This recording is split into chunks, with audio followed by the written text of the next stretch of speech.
жатыр үйімізден, өз отанымыздан. Мен өз үйімнен өзім қуып жатыр мінекей. Сатса түрінде сапарға тамартағы жерін сатқан оған.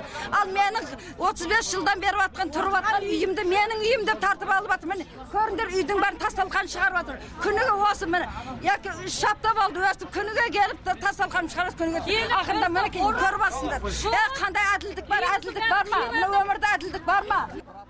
Бұл әділдік іздеген алтын алқалы ананың ашынғаннан айтқан арызы. Себебі оған сот орындаушылары 8 баласымен баспанасын босатуды талап етіп отыр. Өйткені бұрынғы қожайындар үйді өзге азаматқа сатып жіберген. Ал үй иелері болса бейбіт күнде баспанасынан айырылып жатқандығына қатты ашынады. Біздің тұрғанымызға 1979 жылы әке шешем өшірі келіп үйін сатып алған өшірді. Көрші тұрған сол апайдан сатып алған.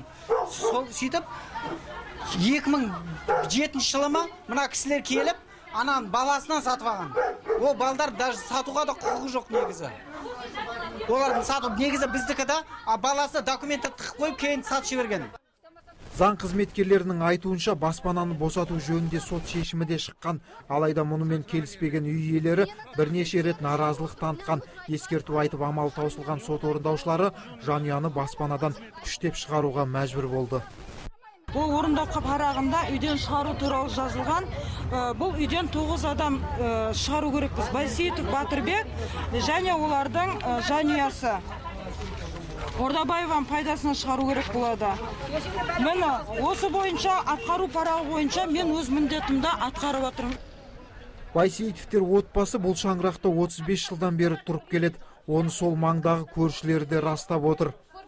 Міне көршілеріміз, айтыңыздар әділдікті. Айттық соны. Міне 35 жылдан кейін отырғанымызға. Бұл ана Қали апай деген қайтыс болып кетті.